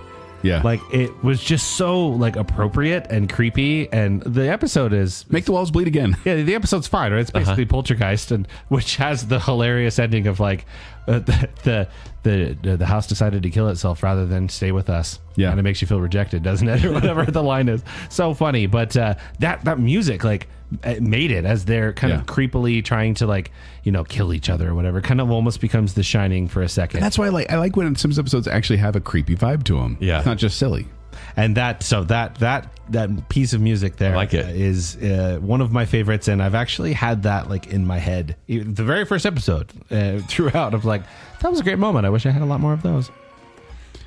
So my next category is most quotable, and I say most quotable as in most quotable among my friends. Okay. Because back in 1998, this was what we were saying all the time. Sure, you didn't have memes back then. So we just quoted Starship Poopers to each other. Okay. This great is episode 9, and it's just lines like, look, Maggie lost her baby legs. For some reason, that's hilarious. Or when they open the door and Kang and Kodos are standing there, and he goes, oh, great, Mormons. Perfect. Yeah. And he's like, actually, we're intergalactic Presbyterians. And that made me laugh. And then the one I actually use a lot is there's a part when they're on Jerry Springer, dated reference, but there you go. So good. And Jerry Springer is talking to Kang or Kodos. I don't remember which one. But then he says, well, you're about to get a whole lot angrier because we have the extramarital extraterrestrial backstage in a soundproof booth where he can't hear us. And then Kang goes, I hear all. And I've said that before. We were like, we have him where he can't hear. And I just will yell that. I hear all. So Starship Poopers, a short little segment. But for some reason, I quote that one more than any other segment, I think. I like the ceiling's not a safe place for a baby. My next award is, I can't believe I'm about to do this because I hate quotes. I hate movie quotes, but The Simpsons is one thing I quoted all the time as a youth. And I'm just going to say a few. How do we have matching categories? I know, brain twins on this one. So on this, I forget which episode it is, but King and Kodos are talking after they fly away from Springfield. Mm-hmm. And they said, they'll make bigger boards with bigger nails. And soon they'll make a board with a nail so big it will destroy them all. And I was like, that's so funny. Yeah. Obviously, Zombie Flanders is great. Yep. And then I like when there's the devil and Mr. Burns goes, who's that goat-legged fella? I like the cut of his jib. And then Smithers goes, Prince of Darkness, sir. He's here at 11 o'clock. I'm like, why is that so good? Then the shitting one, my husband is on a murderous rampage. Over. And then Wiggum says, well, thank goodness that's over. Like, I love that we're quoting this, and it's actually funny, though. And then one of my favorites, my name is Kang, and this is my sister Kodos. Hello. Like, that's so dumb. And lastly, this is from Day of the Dolphin. Wiggum says, bottleneck bruises, blowhole burns. This looks like the work of rowdy teens, Lou. Cancel the prom. That's so dumb. Oh, man. But I love it so much. I do. There's certain quotes you can, throughout the series, yeah, especially during Treehouse of Horror. Yeah. There's special ones there. Mine is actually an honorable mention leading into the top 5 because this is like my number 6. Mm-hmm. Okay. But I'm giving this creepiest because this is the one that genuinely kind of gave me the ick. Okay. We actually already talked about it, Joel. You mentioned it. This is Nightmare Cafeteria from Treehouse 5. Because that concept is actually like, ugh. They start like, grinding so up Skinner's kids. like, we have our detention is too full, and the cook is like, we don't have budget for good meat. He's like, Yeah. well, I think of a solution that'll help us both. And they start eating the kids, and they're all happy about it. And then the teachers are like, what's going on? This is so delicious. He just tells them what's going on, and they're like, all right, cool. Yeah. This sandwich tastes so young and impudent. Yes. Like, what? But talk about funny quotes from it with Uter, actually. Yeah. It's when Skinner's like, that's your third helping, young man, making you soft, fat, and tender. You just cut in line, didn't you? Report to detention, Uter. He's like, for how long? He says, about 7 minutes a pound should do it. Like, what are we doing here? Yeah. But that actually, I think, is, again, a good example of there are really funny moments, and it is actually creepy. Yeah. Fantastic. That's a fantastic episode. Fantastic segment. So now we have we all agreed on these last 2 categories of worst overall episode and best overall episode. meaning the 3 segments put together. Yes, instead of a segment, we're doing a whole episode. And so my worst, what I voted, the worst overall episode is actually Simpsons Halloween Special 19, came out in 2008. So bad. This is the one, we've already talked about it, with Untitled Robot Parody, How to Get Ahead in Dead-vertising, which we both already bashed on. Mm-hmm. And then it's the Grand Pumpkin Millhouse, which actually I didn't hate. Why wasn't it better? I liked it. It's mediocre. I liked it. It's C- quality. It's better than average. I like the idea of the Charlie Brown. It's the Great Pumpkin Charlie Brown, like being parodied and kind of made more horrific. Mm-hmm. But overall, this episode, I was like, I didn't like that one. It's so bad. That was my runner-up. Okay. My least favorite is Treehouse of Horror 22, and this one has Diving Bell and Butterball, Dial D for Diddley, and In the Navi. Yeah, exactly the same. For Diddley? Oh, I hate it. There's one good part in that segment, and it's when Flanders cuts off Mr. Burns' head, throws it in the toxic pond, and you see the head, it grows a third eye. And I go, good reference. Yeah, I completely agree. 19 was my runner-up, and it was between the 2. Okay. I figured you guys would maybe pick one of each. Yeah. But yeah, I mean, I'll go with 22, but I'll take 19 as well. Don't like either one of them. Yeah. I mean, because the Diving Bell and the Butterball is my very least favorite. Wow. Yeah. So that one won out. But I don't know why they got my funny bone. But that whole episode did not like I hate it. So now we have our best overall episode? Yep. So I have a hard time picking here because there's 2 that I've gone back and forth the whole time. And that's Treehouse of Horror 2 and Treehouse of Horror 8. Whoa. Okay. Those are 2 of my favorites. What are the segments in each of those? So 2 has the Monkey's Paw, Bart Zone, and If I Only Had a Brain. Mm-hmm. And then 8 has the Omega Man, Fly vs. Fly, and Easy Bake Coven. But I think I'm going to give the edge here to Treehouse of Horror 2 because because I have more quotes from that one. Yeah. Because Kent, you did reference that one in the intro. That was the monkey's paw, which I think So good. Honestly, I think that introduced me to the concept of monkey's paw. And the Bart zone is the one where Bart is omnipotent, and that's kind of a terrifying thought. And then if I Laid a Brain is the Frankenstein parody that I think goes pretty well with the. It's fine. It's the weakest of the episode. Mr. Burns wanting to get Homer's brain in a robot for I don't know. Right. What makes me laugh. And then the ending of that one is horrific as well. So I'll give the edge to 2, and I also love 8. That's the one with the Omega Man Fly versus Fly needs to be covered. That's the one I feel like. I like Omega Man. Yeah, and that one feels to me like that's Halloween nostalgia. That particular episode. I don't know why, but that one really hit. So yeah, those are my 2 that I'm debating between. So I'm interested to see what you guys say. Treehouse of Horror 5. That is good. That is the mainstream answer, Kent. It is the mainstream. I guess I missed Kent went mainstream. That is the mainstream. This is the final warning from Marge.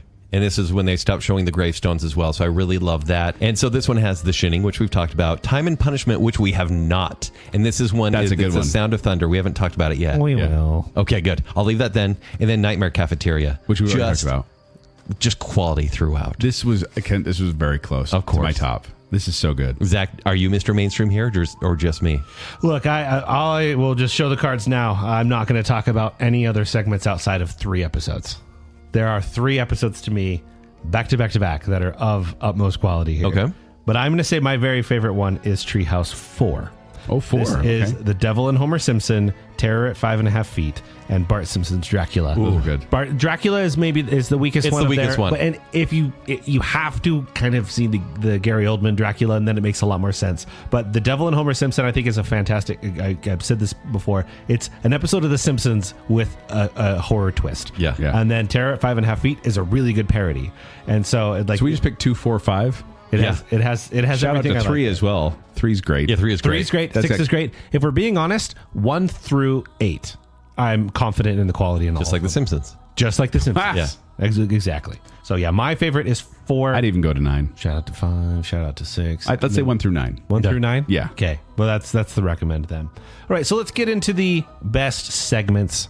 We're gonna go 5th best to top. Right? Yeah. Okay. Is that what we're doing here? Top Okay. to 1. We'll count to the best. Joel, do you want to start? Speaking of 9, I'm choosing Hell to Pay, which, by the way, I think is a great pun in itself because it's about a toupee, about an evil toupee. El Toupee. So this, to me, the whole episode I think is strong with the terror of Tiny Toon and Starship Poopers, as I mentioned before. But apparently this is like, I didn't know how close this was to another story entirely. Like, there is a story called Hell to Pay from Amazing Stories, which is essentially the story of an evil hairpiece that then transforms the wearer into kind of an evil It's weird person. how it's a snake-centric episode. Yes. Yeah. But I also love parts like, so Snake shoots up a convenience store, and then Chief Wiggum's there arresting him, and he's like pointing out the witnesses, like, don't forget Bart, he's right over there, he saw it too. And he's like, I'll get you too, little dude. And then also when the scalp comes to life and jumps on Bart's face, and Homer's punching him in the face, and then he's like, that's my face, you idiot. I don't know why that makes me laugh all the time. Also, one of my favorite lines in the entire thing is when Chief Wiggum says, My favorite. at this time, we have no leads, but I can safely say that Apu didn't suffer. And then Lou's like, it looks like he suffered an awful lot to me, Chief. And it shows him like crammed into one of the slushy machines. He's like, geez, Lou, how long were you planning on letting me drink this stuff? And then takes another sip of his Slurpee. I also love when Wiggum goes, you're going to be seeing a lot of nuns where you're going. Hell. I was like, oh, geez. So yes, Hell to Pay is one of those that I think is just an amazing segment. Overall, I like the concept of it too. Yeah. And the way they do the hair, it changes shape every time he goes evil. It's so silly. It's good stuff. Number 5 is Terror at 5.5 Feet from Treehouse of Horror 4. Obviously parodying Terror at 20,000 feet. I love this story from Twilight Zone. Bart sees a creature on the side of the school bus that takes the bus apart piece by piece. And this one is actually scary. It's actually Because, like Bart basically everyone's convinced he's crazy. Yeah. and he gets committed. Yeah. Yeah, and even when he is, things go poorly. And it has that twist ending. Spoiler alert for Treehouse of Horror 4. We've been spoiling this whole time. The gremlin, so he's in the ambulance. The gremlin sabotages the ambulance and has Flanders' head. Well, because he's on the bus, he actually tears it up, and then he's gone. Yeah. And then he ends up with Flanders, who takes him in oh, you're so cute. Mm-hmm. And But it kills Flanders. My favorite line from this one was Bart's acting crazy and everyone's making fun of Bart. And then Martin is sitting there. By the way, Martin is the unsung hero of these episodes. Gosh. Yes. And he goes, thank goodness he's taken away from my shirt. And he's wearing a Wing computer shirt. And I was like, come on. It's so good. Yeah. My fifth is, I mentioned actually in my last category, The Devil and Homer Simpson. This is where Homer, this is the Treehouse 4, this is where Homer sells his soul for a donut, and the devil is Flanders. Yes. and he's like, if I don't finish this donut, then you can't have my soul. So he's got a piece of donut that sits at his house for roughly an evening. Yes. And as a midnight snack, he goes and finishes the donut. Yeah. But I think it's just ridiculous. What I actually found myself laughing, and this is so, like, maybe I was in the right mood, and this is so silly and juvenile, but he goes to hell, and it's like the inconvenient punishments. Yeah. Mm-hmm. And he sits there in like this machine shoving donuts in his mouth. And he's like, he just wants more. Yeah. He's just calling for more as he's getting bigger and bigger. I found that really funny. Homer's put on trial. Yes. And Phil Hartman shows up. I can't remember. Lionel Hutz. Yeah. He shows up, and I've seen a lot of Matlock, so I get the gist of it. Exactly. And then, But it also has such a the way sweet it's settled ending. is actually It does. really sweet. It's a very touching thing when Marge is like, no, his soul is mine.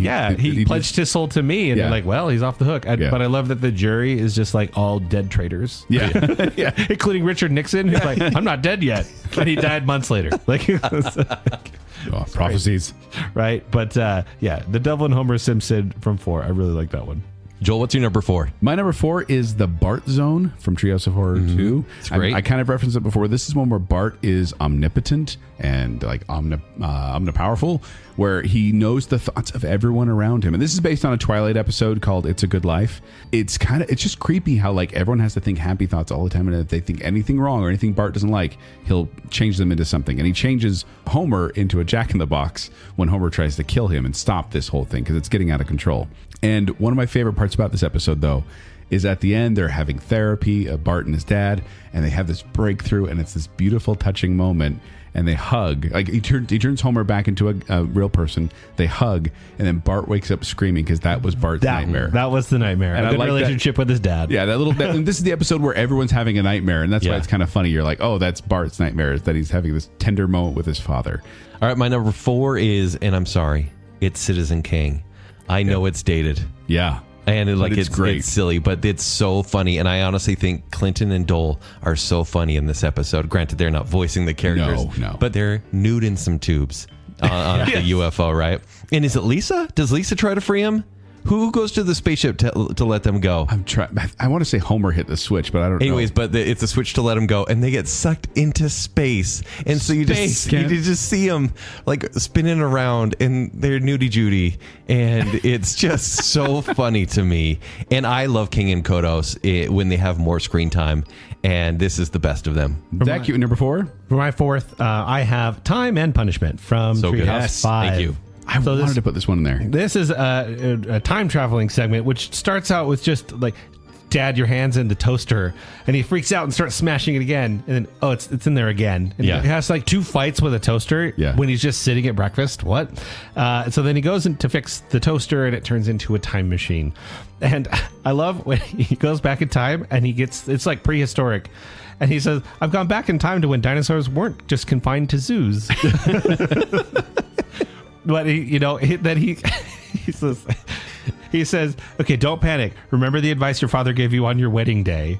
And then it says, Dad, if you ever travel back in time, don't step on anything, because even the tiniest change can alter the future in ways you can't imagine. Ridiculous. On your wedding day. Yeah. Just so tough. I love jokes like that. He smacks and kills a bug, and then he goes back in time, or goes back to the present, and everything's changed. Yeah, and it just has this like horrifying ending, but it's good. Yeah, he doesn't like it. He goes back and forth. At one point, he gets the perfect and most idyllic. It's amazing. And he leaves because they don't know what donuts are. Yeah. And he finds out that, or we see that it's rain is donuts. That frustrated me so much as a kid because he left this perfect world, and then it starts raining donuts as soon as he leaves. And I was like, oh, man. Amazing. Yeah, weird, creepy, a little unsettling, but ultimately pretty funny. Time and Punishment from Treehouse 5. Good stuff. Joel? My number 3 has been referenced before, but not in a positive light, maybe. But I'm choosing Night of the Dolphin. I like it. You guys like it? Best of the show I of that think episode. Night of the Dolphin Yeah, is it was fun. hilarious. And this is the episode that features Ghosted Dad and Scary Tales Come True, which are fine. But this is the one where Lisa takes pity on at like their version of SeaWorld, and she lets a dolphin go named Snarky, who turns out to be like the king of the dolphins. And then he like does dolphin speak to everyone and says like, we're going to take revenge of the humans. And then they start kind of, he gets up there to the podium, and it turns out he can talk. And there's this great moment where he's like, Snarky, talk, man. Sorry about that. Let me start over. And then he just keeps talking normal. It's so violent. Oh my gosh. I've never forgotten the part when I think it's Kent Brockman is at the desk, and all of a sudden a dolphin just spears through him. And then like all the dolphins just like, it's funny because they keep thinking dolphins are so nice. And that's probably why it's so funny, because they're so mean. And then at the end, it ends with like all these corpses floating in the water, and it says the end with a question mark. But Night of the Dolphin is actually based on a movie called Day of the Dolphin. That's right. Which is a terrible movie, like just one of the dumbest movies I've ever seen, which is about a dolphin kind of going bad, and it can talk, kind of. But Night of the Dolphin I think is a great parody because it does a better job than what the movie tried to do, and it's funny and it's even scary at times. So yes, Night of the Dolphin is my number 3. My number 3 is going to be a lot of people's number 1. Wow. It's The Shining. The Shining, you have it 3. Do you want us to not get sued? Yeah, exactly. The Shining just works because you watch The Shining and you go, I've seen this, more funny.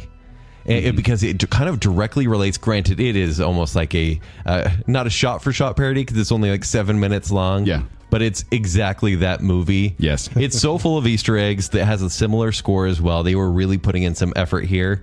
And so that's why, even though it's like a direct parody, it's classic. The blood usually gets off on the second floor. Yeah.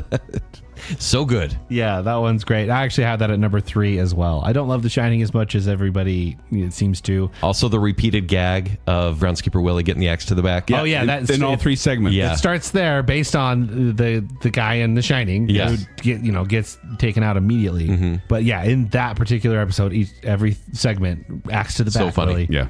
Yeah, but I have The Shining at number 3 as well. I mean, a lot of people love this one, and I see why. It represents the best of it. A lot of funny jokes. Not my favorite, but really, really, really good. I have it at 3. Joel? Well, that was your 3. That was my 3. That was your and Yep. Kent's 3? Yep. Yeah. Okay, then we're on to my number 2. And I'm trying to pick the ones here that just really stuck out in my brain, and the ones I gave the highest score to on my list, which, by the way, you can see my notes if you're a patron of Baconsale. But my number 2 is the Omega Man, which is a parody of the Omega Man. It came out in Treehouse number 8. And I've seen the Omega Man with Charlton Heston, I think it is. It's I Am Legend with Will Smith. Oh, take it easy. But I Am Legend before I Am Legend was I Am Legend. You're right. But this was one of Mike Scully's, one of the writer's favorite movies as a child, the Omega Man was. And so then they decided to do this parody. And it starts with Mayor Quimby making an offensive joke about France. And the French president decides to launch a bomb directly into Springfield. But Homer happens to be in a bunker at the time. Yeah. And then he comes out, and it takes him so long to figure out that he's the last man. Like, one of my favorite parts is when this person's not moving in the car in front of him because they're dead and they're a skeleton. And he walks up and he just punches him in the head. Pulverizes it to dust. He's like, still got it. Stupid. And then, like, even when the bomb is coming in and flying through the town, and you see comic book guy coming out the store, and he's like, but Aquaman, you cannot marry a woman without gills. You're from 2 different worlds. So and the good. bomb comes up to him, and he's like, oh, I've wasted my life. I don't know why. So classic. Makes me laugh. And then Homer's dancing in the church naked, and then all these mutants come up, and it's all the people from Springfield, and he has to kind of discover what he's going to do with them. And for some reason, I didn't. The Omega Man is an okay horror movie, sci-fi movie. Yeah. But the Omega Man is one of those that has always stuck out to me. That's a solid parody right there. The family was saved because of the lead paint. Because the lead paint layers lead paint in the house. I really like that one. I do think that like I could do without the French missile setup. Like that was the part that I was like, okay, let's get past this. I don't know why it made me laugh though. 'Cause Yeah. they're like, they made fun of the way we talk, and they called us frogs, and they all start laughing, and like their throats start bulging out. Yeah, it's a good one. Yeah. Good choice. Kent, what is your My second favorite Number 2? is Clown Without Pity. Oh, Yeah, you like that one, do you? 3. from 3? From Right? 3. Yeah. This parody's Living Doll and Trilogy of Terror. And we've Yes. talked about Trilogy of Terror before with the little little doll thing, that yeah. And so Homer goes to the House of Evil to get Bart a talking Krusty doll for his birthday. This is like early on the funniest one for a long time, just constantly funny. Yes. There's a bottomless pit that throws back the pictures of Whoopi Goldberg. all that kind of stuff. And just like, I mean, spoiler alert, but there's a setting on the Krusty doll that's evil or not. And that's evil. that's the most quotable line. Ooh, Yeah. someone set this doll to evil. And I love that the concept. It has a switch. Just in the one back. switch, evil or good. Oh, he's good now. Then he's his buddy. I love you. And then it has to serve Homer. I'm like, that's a horrible fate. Yeah, but Yeah. it's a fantastic So that's my segment. number 2. All right. Zach, what's your second favorite? My second favorite was already mentioned. It is Terror at 5.5 feet. That's a Love good it. one. Bard on the Bus. I think because I love that episode of Twilight Zone so much, I do think this is really well done. Genuinely creepy as well. Yeah. As mentioned earlier. So Terror at 5.5 feet from 4. So quickly, I want to give some quick honorable mentions. Okay. We talked about Clown Without Pity. We've already talked about that. Fly versus Fly, Monkey's Paw. These are all ones that I put up there. I wanted to put up here because those are like my perfect score ones. But the one I've obviously gave it to The Shining. That's obviously where my number one is going. Sure. But it's a good choice. Controversial hot take here. Okay, go on. I like The Shining more than I like The Oh, Shining. man. Wow. Come on. I would watch The Shining a dozen times before I It's watch 6 this. minutes. I love the concept. But, I mean, this whole episode we've mentioned is fantastic. Groundskeeper really getting killed by the axe in this one is funny, but that it keeps happening makes it more funny. This is the first, by the way, Treehouse of Horror episode, number 5 is, to not have a wraparound segment. And in response to they've been getting complaints about the graphic violence in the show, they upped it for this whole episode, of episode 5. But Matt Groening, the creator of Simpsons, said he'd never seen The Shining, and most of the references to the film were completely lost on him. But obviously they have fans there because they nailed a lot of it. One of my favorite little throwaway gags there is Mr. Burns is mentioning the lodge and the history behind it, and he says, it's the setting of satanic rituals, witch burnings, and 5 John Denver Christmas specials. Jeez. I don't know. And then every time Homer cracks through a wall and it's like, here's Johnny, which is the line from the movie, and then he goes to the other one, David Letterman. And then I'm Mike Wallace, I'm Morley Safer, and I'm Ed Bradley, and all this and Andy Rooney tonight on 60 Minutes. And we already tried to reference it before when he says, boy, you read my thoughts. You've got The Shining. You mean The Shining? Shh, you want to get sued. And then at the very end when he's just like, urge to kill, fading, rising, fading. For some reason, I just think it's hilarious. Come, family, sit in the snow with Daddy and let us all bask in the television's warm, glowing, warming glow. Yeah. Yeah. Love it. And the don't mind if, I'll Go crazy? no beer, no TV, make Homer go something. Go crazy? Don't mind if I do. So many good references here. And it is creepy in parts too, like when they see all the writing on the wall and everything. So yeah, The Shining is one that I think is deservedly. And I picked this without even looking up other people's lists. Okay. And then I was like, dang it, it's on everyone's It's list. generally number 1. Yeah. So yeah, I went mainstream without intending to. My number 1 has been mentioned. It's The Devil and Homer Simpson. This one it's not really scary, but it's hilarious and it's sweet. Yeah. And we talked a lot about it. It's the forbidden donut, and Flanders is the devil. It has a quote that I say once every 2 weeks, and it's, "Arr, this chair be high, says I." When the sea captain shows up, I'm like, why is this guy in The Simpsons? But he always kills me. Yeah. He's got some great lines. Yeah. So yeah, love that episode so much. All right, I have a left field number 1 then. Okay, I'm ready. It hasn't really been mentioned. But I mentioned earlier that Homer Cube stuck with me because I could picture it so clearly in my mind.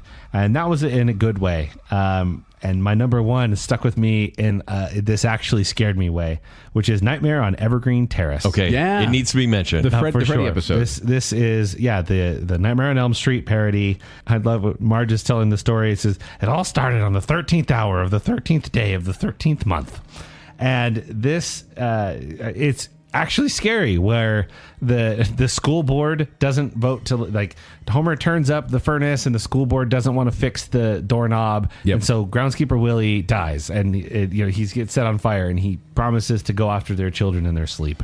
And I think it's scary. It's creative when they're in the dreams. Willie's becoming all these random things. Yes. And it stuck with me. This actually scared me. This I found scary. And watching it again, I was like, you're never more vulnerable than when you're sleeping, right? Yeah. I mean, that whole concept of Nightmare on Elm Street scares me anyway. So this one actually stuck with me since I was a very young, infant, apparently, when I saw this. Nightmare on Evergreen Terrace from 6 is It's wonderful. Yeah, no, they Love it. In fact, I think there are so many that we weren't even able to mention today. I think we may have listed, like, I don't know how many episodes, like 30, 40. Yeah, maybe. probably. But there's like over 100 episodes out there, as we determined by math at the beginning of the episode. Listen, Simpsons writers, there's so many scary movies that could be adapted. Watch a few more, please. Yeah. But we want to know if we did not mention the segments that you like, because we mentioned a lot of them here, but I encourage you to go. There's actually websites out there that just list every segment of every episode. You can go through and click through and read through those.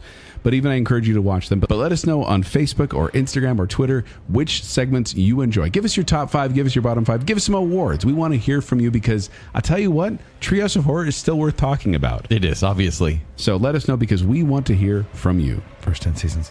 But before we go, we want to thank some patrons. So from the I Am the Listener category, we have Taylor Sanderson, Some Guy, Sir and Madam Hicks, Shannon West, Scott Sprague is beautiful and bad in his dreams, Ryan and Marley, Rocky and Steph Lady, Terry A. Finley, Juice, the Cooler King Swallow, Jennifer Kilkowski, Casey Cummings, Angela Plotz, I myself am strange and unusual. There it is. And Adam and Rachel Crump. And from the Bacon Council, we have the other Brit, Johnny English, the one, the only Chris Anderson, Steven, everyone's favorite Ross. Happy birthday, by the way. Star Wars expert Kyler, our favorite couple, the Ghost Faces, Nicole Decal, Her Royal Highness Jessica Terry, Glow, Clan Daniel, Debbie Foster, and Beaker. Thank you, patrons. You are the Kang to our Kodos. Hi, I'm Joel. You may remember me from such places as 786 Joel on Twitter, or Quick Wits performing at the Midvale Performing Arts Center, or the studio at the Barker Theater. For more details, go to qwcomedy.com or go to the Quick Wits Facebook page. Well done. You can find me on Twitter or Instagram at Kenny3DD. You can read my movie reviews at ShowtimeShowdown.com. You want to do a Simpsons thing? It could be anything. You can find me on Twitter and Instagram at Kenny3DD. It's Wiggum, by the way. You can read my movie reviews at ShowtimeShowdown.com. Now I feel pressure. Yeah, and you have the longest part. Yeah, I'm not doing the whole thing. Just do part of it. And if you'd like to connect with me, you can do so on Twitter and Instagram. I'm not going to do the whole thing that way. Yeah. Twitter and Instagram at Tumbling on, Mustard. Groundskeeper. But more importantly, make sure you're following Baconsale. Go ahead and like that Facebook page, and then visit at Baconsale on Twitter and Instagram. And then after you've done that, go to tpublic.com/Baconsale, where you can get yourself some merch. And then if you like what's going on here and want to support us further, visit patreon.com/Baconsale. Support starts at just $3 a month. You can get yourself all sorts of behind the scenes benefits, apparently, including Joel's notes for this whole episode. Yep. Nice. Patreon.com/Baconsale. So until next time, quoth the Raven, eat my shorts. You